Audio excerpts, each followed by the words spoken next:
Yolana les parents et bienvenue dans cette vidéo bonus de l'épisode 11 de SOS Parents. Non, c'est non. Aïe aïe aïe, c'est fiou de répéter sans arrêt, on a dit non. Pourquoi est-ce qu'il faut toujours répéter? Et en plus ils argumentent, ils négocient, enfin au bout d'un moment, quand on a dit quelque chose, voilà quoi, stop quoi. Et c'est exactement ce que l'on fait quand on dit non, c'est non, ça suffit, on dit stop. Le parent, dans ces moments-là, il a besoin d'être entendu parce qu'en fait, il veut prendre soin d'une part par rapport à la situation qui a émergé dans la série. Il a besoin de prendre soin de son porte-monnaie, de ses ressources financières parce que tout ça, ça coûte de l'argent. Et il a aussi besoin de prendre soin de la santé de son enfant parce que tout ce que l'enfant réclame, c'est des trucs pas très très bons pour la santé, quoi. C'est peut-être aussi bientôt le moment de manger, donc il a envie que l'enfant puisse garder tout son appétit pour le repas. Donc voilà, tout ça c'est important de pouvoir le voir. Et du coup, quand on dit non et on se dit non mais qu'est-ce qu'il n'a pas compris? Pourquoi est-ce que je dois répéter sans arrêt? En fait, la vraie question qu'il faut se poser, c'est qu'est-ce que nous, en tant que parents, on n'a pas compris dans ce que notre enfant nous demande. Parce que derrière la demande de paquets de chips ou de sirop, il y a un besoin. Donc notamment là, on va peut-être penser au besoin d'alimentation, de se nourrir. Mais aussi, il a besoin d'être entendu, d'être considéré en fait. Que certes, c'est peut-être pas les chips qui vont le nourrir, mais du coup que ce besoin a besoin d'être entendu quelque part, et donc à nous de trouver une alternative à leur proposer. C'est important de se souvenir que ce besoin de se nourrir, il fait partie des besoins premiers dans la pyramide de Maslow. Vous avez les besoins de base, les besoins physiologiques, nourrir, boire, dormir, etc. C'est des besoins qui sont non négociables et qui sont très souvent sur un court terme. Il faut les assouvir très rapidement parce que du coup c'est physique et que il y a une question de survie là-dedans, même si on est d'accord que notre enfant il va pas mourir s'il saute un goûter. Mais en tout cas, il y a une réaction physiologique qui se met en place, qui est de l'ordre de l'urgence et ce qui crée des comportements qui peut nous paraître exagérés. Mais lorsqu'un enfant a faim, il faut vraiment se rappeler qu'à un moment donné, on bascule de notre cerveau archaïque et qu'on devient des mammifères primitifs. Et donc quand on a faim, parfois, même nous adultes, on se met dans des colères et tout, mais en fait c'est juste parce qu'on a faim et que notre corps il est en mode survie un peu. Donc voilà, vraiment de se rappeler de ça, que c'est un besoin fondamental. Il faut aussi se dire que la nourriture enclenche l'hormone de la dopamine qui est en lien avec le plaisir, mais qui est aussi en lien avec l'addiction. Et donc de manger peut parfois aussi donc stimuler cette zone-là de l'addiction et de se dire « Ah là là, ça me fait tellement plaisir, ça me fait tellement du bien » de manger ou ces chips là ou ce sucre là, parce que dans les chips il y a du glutamate, dans les sirops et tout ça il y a du sucre qui sont des éléments, des molécules qui sont qui rendent addictifs à un moment donné. Donc c'est normal que dans notre cerveau il s'enclenche des petits et que du coup l'enfant perde un peu le contrôle et qu'il ne soit plus trop dans la raison et que juste il dit moi je veux.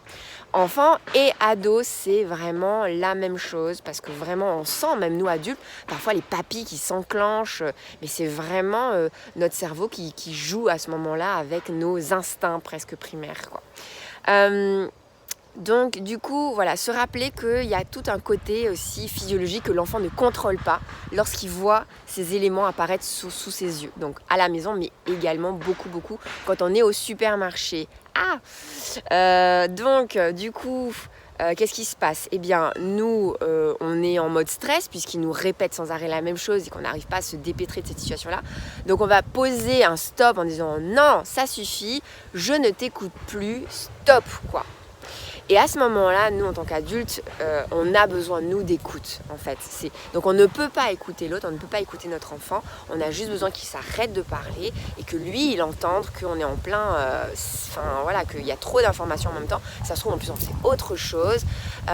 Donc, on a besoin, en fait, que les choses s'apaisent. Malheureusement, c'est pas souvent ce qu'on demande, puisque en disant stop, ce qui se passe, c'est qu'on va bloquer le truc. Notre enfant va se sentir complètement en réaction parce que poussé. On va mettre notre pouvoir sur lui puisqu'on va user de notre taille, notre âge, etc. pour dire c'est moi qui décide de stopper la conversation là. Du coup, lui, il va essayer de reprendre le pouvoir en criant un peu plus fort. Ça va faire une escalade de la violence, hein, on en a déjà parlé. Et cette escalade de la violence là, c'est ce qui enclenche les violences éducatives ordinaires qui jonchent notre quotidien de parents et qui malheureusement qui maltraitent nos relations et qui créent après des relations conflictuelles à répétition et qui polluent notre quotidien, quoi. Ça peut vraiment nous pourrir la vie. Donc voilà, imaginez cette situation en fait, voilà, je essaie de prendre le pouvoir pour me protéger en disant stop. Mon enfant, lui, il a aussi envie de se protéger puisqu'il a envie de se nourrir, donc il crie, tac, tac, tac, tout d'un coup tout le monde crie. À un moment donné, lui, comme il sent qu'il ne peut pas avoir le pouvoir sur vous parce que vous criez plus fort que lui, donc du coup, et son instinct de protection va lui dire de se mettre en retrait. Il va se mettre à bouder quand ça va être un petit enfant ou un ado. Il va se mettre à claquer la porte, à partir de la maison avec son scooter ou s'enfermer dans sa chambre. En tout cas, tout ça, ça va être des comportements de retrait qui malheureusement, d'une part, va casser la relation entre vous, la communication, mais aussi quand l'enfant va être tout seul en train de ruminer et que ça va être vous le coupable, complet, et bien il va se mettre en mode rébellion et revanche. Et ça, c'est terrible parce que du coup, dans ces moments-là, les enfants mettent en place des stratégies où ils vont se cacher, où ils vont arriver à leur fin, mais sans qu'on soit au courant. Et du coup, ça va vraiment ternir la confiance. Et donc, voilà, ça peut vraiment être très, très malheureux. On entre vraiment dans une spirale où tout le monde est perdant, en fait. Il faut aussi se rappeler que cette spirale-là, elle est enclenchée par nos neurones miroirs. À partir du moment où notre enfant se met à crier, nous, notre cerveau va également se mettre à crier comme ça va faire ah là là là là. Et puis nous, on était un peu calme et puis tout d'un coup, on va se dire oh stop, ça suffit là. Donc d'arriver à se souvenir de comment fonctionne notre cerveau et d'apprendre à nos enfants comment fonctionne notre cerveau aussi, ça nous permet d'avoir une lucidité sur ce qui se passe et de pouvoir prendre du recul plus facilement et d'arrêter la spirale de la violence. À un moment donné, se dire « Ah, ok, là, c'est mes neurones miroirs qui sont enclenchés.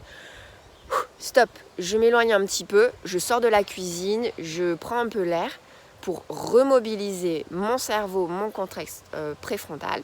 Et du coup, je peux mieux analyser les choses et parler vraiment en disant exactement ce que je souhaite. Je souhaite te protéger, je souhaite que tu puisses manger des choses saines. Les chips, c'est ok à un certain moment. Maintenant, moi, j'entends aussi que tu as faim. Donc, est-ce que, par exemple, ça te conviendrait une banane, un truc, une pastèque, voilà. Souvenez-vous que les fruits sont à peu près digérés en 30 minutes. Je schématise évidemment. Mais ce que ça veut dire, c'est que peu importe l'heure à laquelle ils mangent, même si c'est juste avant le repas, ils auront de la place pour manger après les bons légumes que vous lui aurez préparés pour le dîner. Donc voilà, les fruits, c'est un bon moyen de trouver du gagnant-gagnant dans ces situations un peu tendues où l'enfant a faim et c'est pas le moment, quoi. Qu'est-ce que je peux vous dire aussi par rapport à la honte du parent, par exemple.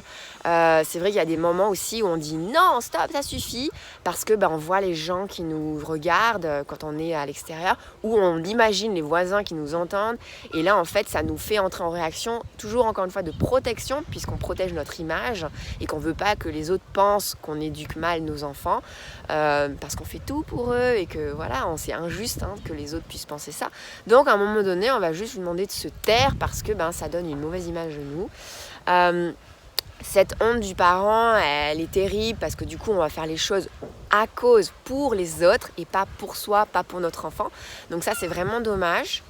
Mais s'il y a un élément positif dans cette peur du regard de l'autre, ça va être que justement on va aussi pouvoir entrer dans une dynamique de vu que j'ai envie que les autres voient le meilleur de moi, je vais enclencher des process que je connais grâce à SOS Parents notamment, mais il y a encore plein d'autres outils de formation, de livres, de vidéos YouTube, enfin plein d'outils pour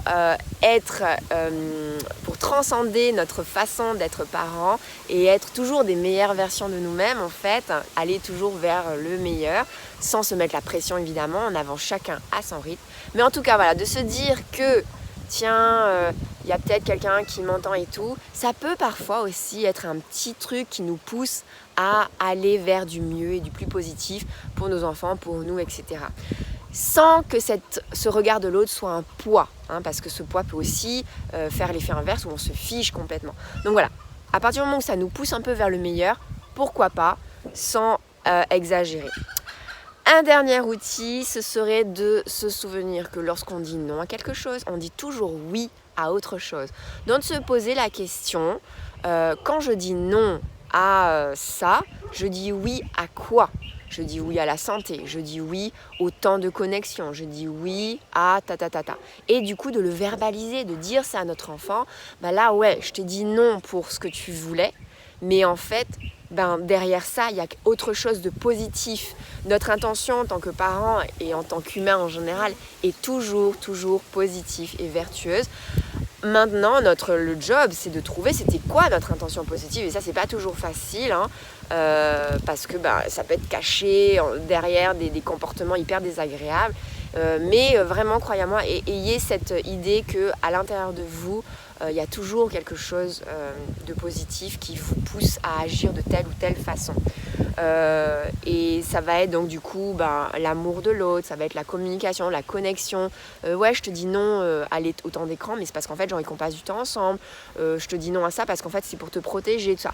Alors après la stratégie va pas forcément être la bonne, notre enfant va pas forcément être d'accord, du genre ouais tu me dis toujours non pour que je sorte et tout.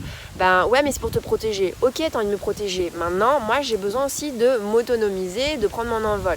Donc c'est là où on va trouver des solutions gagnant-gagnant entre les besoins du parent et les besoins de l'enfant, et du coup de créer de la connexion, parce que quand votre enfant va prendre conscience que vous ne faites pas ça pour l'embêter, mais que c'est pour quelque chose de positif, il va être plus enclin à trouver des solutions pérennes qui vont durer dans le temps et qui vont construire votre lien. Et ça c'est hyper important dès tout jeune, de maintenir ce lien de qualité entre vous et vos enfants. Ça va permettre d'annuler, d'éviter beaucoup de conflits.